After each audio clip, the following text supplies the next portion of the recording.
Tonight, as COVID-19 numbers trend up, testing falls short. Is it frustrating? It's frustrating. I'm pushing the table as hard as I can. It's a combination that could threaten the progress Ontario is making against the disease. Plus, it's hard to imagine a summer without camp. That's what I think everyone is dealing with. with overnight camps canceled, children face an uncertain summer. But can day camps still go ahead? And the Noah's Ark Project will be pause up tomorrow. We'll tell you just how much some pet owners dished out to reunite with their furry friends. Good evening, I'm Mike Wise. Ontario is hitting a few bumps on the road to reopening its economy. The latest figures show the number of new cases heading in the wrong direction.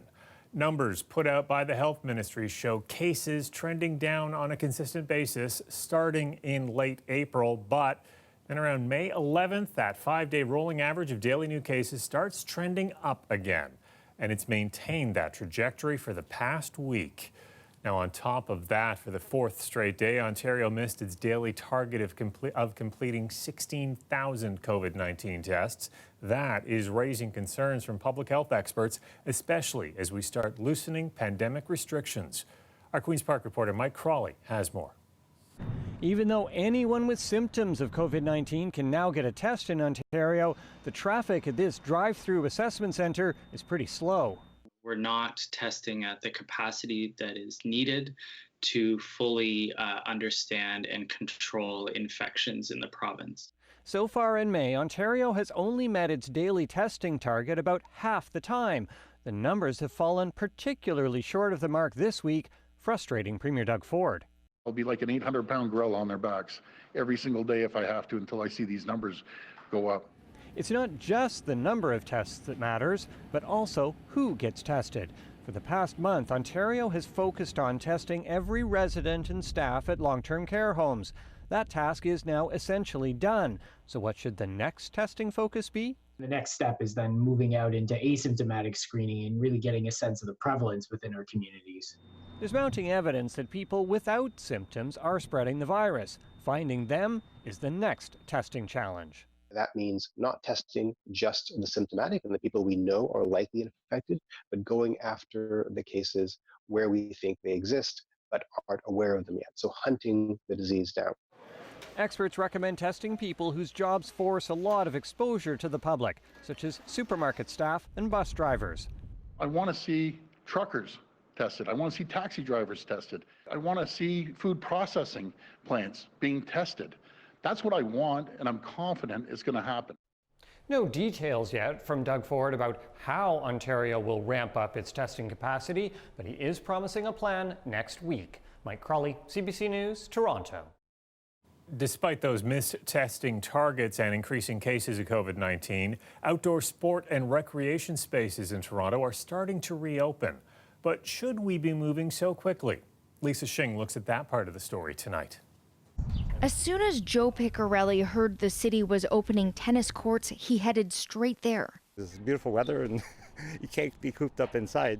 But the gates were still locked because the city says tennis courts will begin to open this weekend, as will soccer fields, basketball courts, and picnic shelters. Most people can't wait. This is a time we need to take care of our mental health too, so a good way of doing so is going outdoors and practicing some sports. As we do the guidelines, I think the players are happy to get back exercise. I am sort of concerned about it because I'm not sure we have any idea of whether we're controlling this or not. The rolling average of cases in Ontario has slightly increased in the last week. Health officials say that might be from the last of the tests conducted in long-term care homes, and that the latest numbers show cases of community spread are below the province's target for reopening. We're pretty well at a plateau, whereas we'd hope to keep coming down in that regard, in that light. So, well, that is disappointing, and we're trying to get a sense of why is that accruing. Some experts say we still aren't testing enough to open up as much as we have. We are very, very likely to experience surges in disease. Indeed, my group thinks we're already experiencing that here in Toronto. Considering the Greater Toronto Area accounts for more than 60% of Ontario's cases, others are still urging the province to loosen restrictions on different cities at different times. The Greater Toronto Area should not hold back all of Northern Ontario. By the same token, opening up the places that can be opened up would be putting Toronto at great risk. The province says the increase in numbers isn't a result of opening this week. We'll get a clearer picture of what exactly the effects of that are by next week. Lisa Shing, CBC News, Toronto. Starting Monday, some GO trains are going to be a lot shorter. Metrolinx is reducing the length of its trains on both the Lakeshore East and Lakeshore West lines. They'll go from 12 coaches to just 6. The transit agency says ridership numbers are down due to the pandemic, and this will help it make better use of resources. It will continue to monitor all trips to ensure there is enough space for physical distancing. Other routes could also see changes on station platforms. Metrolinx says even though service is being reduced, all lines will continue to operate. Harbourfront Centre became the latest organization to cancel its summer camps program today. It means for many kids and their parents, this summer is going to be very different. The province announced this week all overnight camps will also be canceled. But as Kelda Yoon tells us, some hope that other day camps might still get the go-ahead to open. Canoeing on the lake, sailing under the sun, the music, the friendships. It's hard to imagine a summer without camp. That's what I think everyone is dealing with. Howie Grosinger is from the Ontario Camps Association, known as the OCA, which represents over 450 camps. He says operators of overnight camps were expecting it would likely be a no-go this year. Still, news when it's ultimately delivered is devastating. That upwards of 40,000 young people work in Ontario summer camps that are under the umbrella of the OCA. So a significant number of youth employment opportunities are no longer there. It is the first time in over 70 years Camp Here Ontario will shut down for the summer. Well, economically, it's extremely difficult. There's no two ways around it. Camps make all of their funds and their money is made within a very short period of time, and yet we run basically our camps and our offices for a full year. Hodgetts says it's very disappointing, but she also trusts it's for the best. If this is the decision that's come down, this is a decision that is based on science. For Lori Littman, the news was also hard to swallow. Camp is definitely a tradition for our kids. Her daughter Sedona and son Axel spend every July and August at camp. We'd been preparing our kids for a number of weeks, anticipating that was going to happen. Our daughter Sedona was really upset when she finally got word. She was just saying, I hope camp happens. I hope camp happens. But the reality was she kind of was over it in 5 minutes. As for day camps, the province says there is still a possibility they may be able to operate in July and August. Grosinger co-owns Camp Robin Hood, a day camp in Markham. Because it serves over 1,000 kids, it's decided to cancel things this year. But he expects some will be allowed to operate with specific guidelines. We just are really encouraging as an association that the Premier's team come up with these guidelines very quickly, because parents are just holding on to the idea that day camp will operate. They just need to know whether they feel comfortable actually sending their kids to day camp with the new reality. Kelda Yoon, CBC News, Toronto. And the province is now funding 15 research projects connected to COVID-19. They include vaccine development and research that focuses on learning more about the virus. Lorenda Redekop has the details. Today, I'm proud to announce that we're moving forward with 15 of the most promising proposals. Premier Doug Ford announced the new money today for 15 research projects coming from across the province. One will look at rapid testing, another a vaccine. I want that vaccine to be discovered right here in Ontario. One of the projects is from the University of Toronto, together with Mount Sinai Hospital. It looks at antibody testing of people who've had the virus but were asymptomatic. They'll use blood and saliva tests. The lead scientist is thrilled with the funding. It's huge. So up until now, my lab and the labs of my colleagues have had to dip into our ordinary grant money that we use to pay to keep the lights on and keep our students and postdocs working. And we've had to use a lot of them because the work, of course, is a very high priority. So now that we have this grant money, we can kind of relax. The Ontario funding announced today adds up to $7.2 million. More research will be accepted in the coming weeks. Other COVID-19 research is also going on in Ontario with other funding. One will involve going into long-term care homes to test a specific drug to see if it will work as an antiviral. Working with Ontario Public Health and long-term care facilities to say, if we have outbreaks, we have a system that will let us test whatever we think the best drugs are. The drug they're testing out is called favipiravir. It's already licensed in Japan and China against the flu. This testing for COVID-19 is in phase 2 by a pharmaceutical company. They have support from the Nova Scotia government. I'm trying not to be excited because we don't know whether it works. The concept that you could identify cases early and effectively stop it from spreading in nursing homes is, obviously an enormous benefit. She says a vaccine is important, but other treatments could come faster. Lorenda Redicott, CBC News, Toronto. To some of the other news we are following, 2 teenagers are facing first-degree murder charges tonight in connection with a shooting last week that left a man dead inside a tow truck. The shooting happened last Thursday night in the area of Panorama Court and Kipling Avenue in Etobicoke. 23-year-old Hashin Kanini was shot multiple times and died on scene. Another man was taken to hospital in life-threatening condition. Tonight, 2 teenage boys, age 15 and 17, turned themselves into police. They are both facing first-degree murder and attempted murder charges.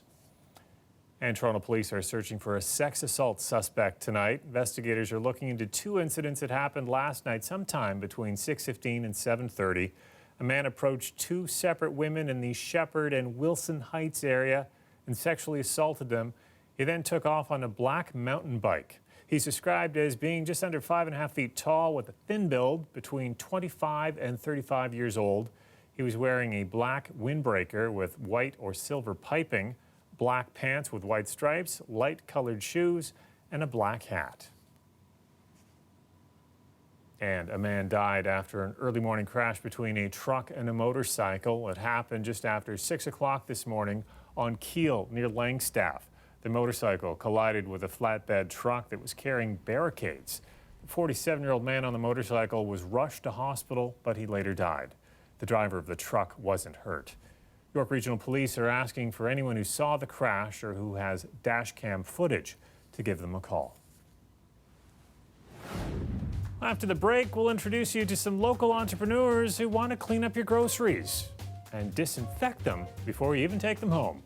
Plus, well, if you like the conditions today, I suspect you're going to like the conditions tomorrow. The temperature is actually getting a little bit warmer. I'm meteorologist Colette Kennedy. We'll take a look at a few areas that there will be a little cloud cover and when our next chance for showers is coming up. That's after the break.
Time to check in on the weather forecast with Colette Kennedy. And I took your advice today, Colette. You reminded us last night to make sure we put on sunscreen because the weather was going to be so great today.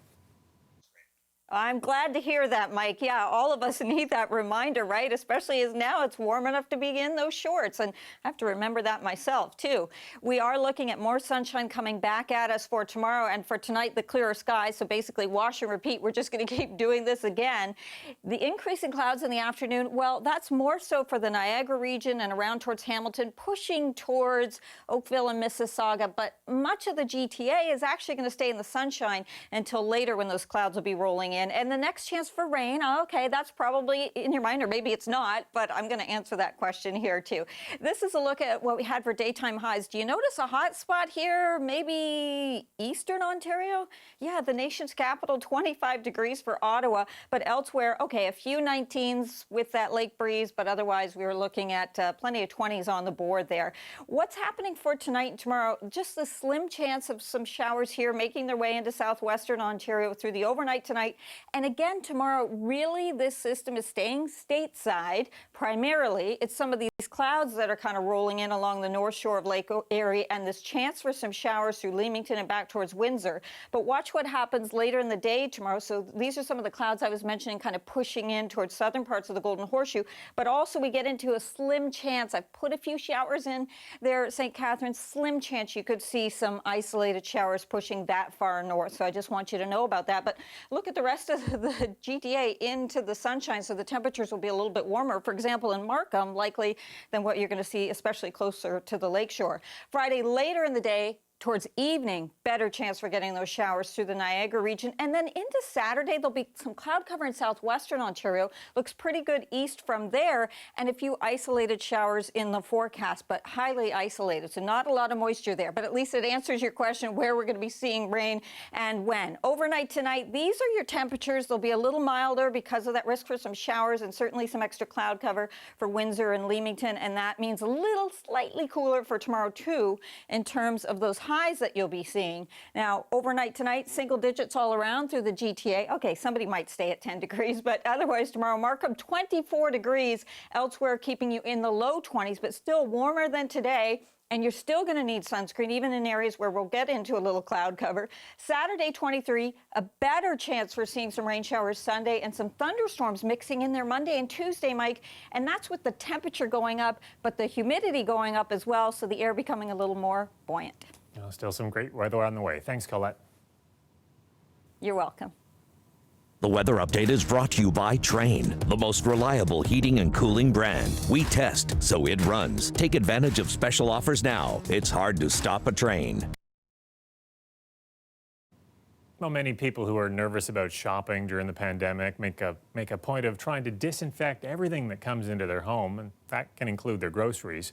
Well, now a couple of entrepreneurs think they've come up with a way to ensure those groceries are virus-free before they even leave the store. Greg Ross shines a light on their solution.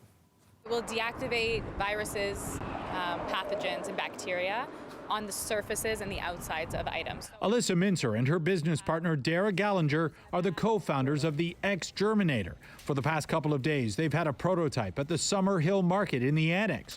They say it uses ultraviolet light to clean your groceries. Certain levels of UVC dosages are required to inactivate the bacteria and viruses, and the dose itself is a combination of the intensity of the UV light, how long it remains under the UV light, and how close the UV light is to the actual product. The prototype kind of looks like the machines they use at the airport to x-ray your luggage. Mincer and Gallinger say they plan to make it smaller. We're in very early stages, however, we're moving fast. UVC light is being used in many other places to kill bacteria, including hospitals. In fact, in New York, it's currently being used to disinfect subway cars. It's a very, very powerful tool to ensure that those surfaces are free of contaminants. That being said, it has to be done properly. Emergency room Dr. Brett Belchett says the Exterminator is a promising idea, but the people operating the machine have to take all proper precautions. This is not safe for exposure, for skin, for eyes, etc. Of course, anyone who's around the machine and using the machine needs to be wearing protective eyewear and long sleeves and gloves. Belchett says the coronavirus is more likely to live on hard packages than on produce, but in order for the UVC light to be 100% effective, it has to make direct contact with all surfaces. Most food is not a straight surface, especially when we're thinking about things like fruits, vegetables, or other types of surfaces. There's lots of shadow, there's lots of hidden surfaces, there's lots of places where that radiation just isn't going to reach. Belchich says it's best to continue washing fruits and vegetables before eating them. Mincer and Gallinger are still conducting tests on the Exterminator in hopes of maximizing its efficiency.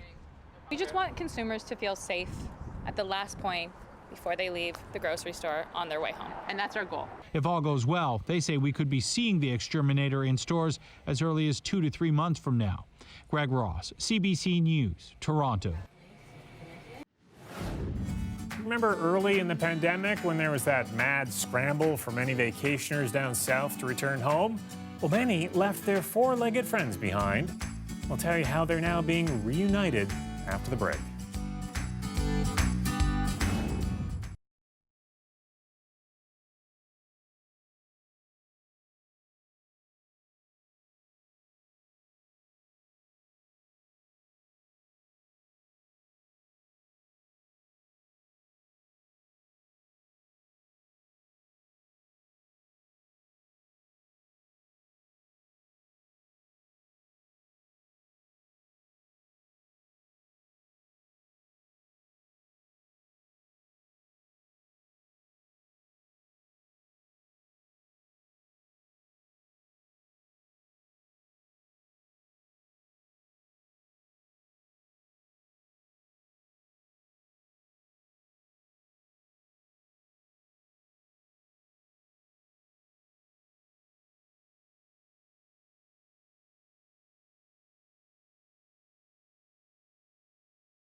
Some animal lovers are going to be looking forward to a special moment tomorrow. They're going to be reunited with some of their pets. When the pandemic struck, they were living in the Cayman Islands and had to pack up and leave with just a moment's notice and weren't allowed to bring their animals. Well, now there's a rescue mission set to bring them back. Ali Chiasson has that story. Yes, I'm calling it the Noah's Ark Project. Project Noah's Ark. Mission: get people's pets home after COVID-19 cut short their winter down south. There are a lot of Canadians who spend at least part of the year in Cayman Islands, and when Trudeau was like, if you're abroad, it's time for you to come home. WestJet sent out repatriation flights. Families had pretty short notice. They had to pack up their lives in one suitcase each, and they weren't allowed to bring their pets with them. So some of these folks in Cayman decided to wait it out a little longer in paradise. We have a lot of Canadians that live here that have pets and they just won't leave them. An animal lover herself, Nicole Poirier, made some calls to the consulate. He said, well, hey, why don't you organize your own charter? Got a quote. I sent out some social media blasts. I said, hey, is there anybody interested? We'll give you a month to prepare, like get your lives in order. We'll give you, a huge allowance for pets. We're allowed 55 pets on this plane, which is just unheard of. And are they all pitching in, or is this all coming out of your own pocket? No, I can't afford this. Well, I signed my name to like $140,000 bill that I can't afford. So, so pretty much everyone's got to give me the money, and then I pay the airline. We had no idea how we were going to get her back. Kylie Nichols took the repatriation flight back home, leaving her beloved Cora behind. Just the experience of having to leave her and not knowing when we would see her again. She's a piece of our family, and it was really heart-wrenching. I think I cried most of the flight. Well, Cora's one of the lucky pets and people flying back on that private charter. I can't stop smiling because tomorrow is a big day and we finally get her. So yeah, I'm extremely excited, and I'm so grateful for all of their hard work. The Noah's Ark Project is Paws Up tomorrow. Ali Chiasson, CBC News, Toronto. Well, that's our newscast for you tonight. We want to leave you with today's frontline hero, a man known as the violinist on the balcony.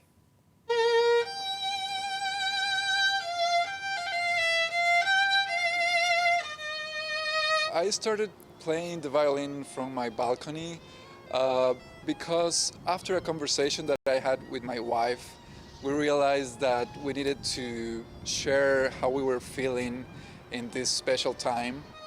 Almost every night, just after 7:30, when the chorus of pots and pans subsides, Felipe Luceriaga heads to his apartment balcony in Davisville to play his violin. He started the performances at the beginning of April. Thank you for everything you're doing, Felipe. Have a great night. Let's have a listen.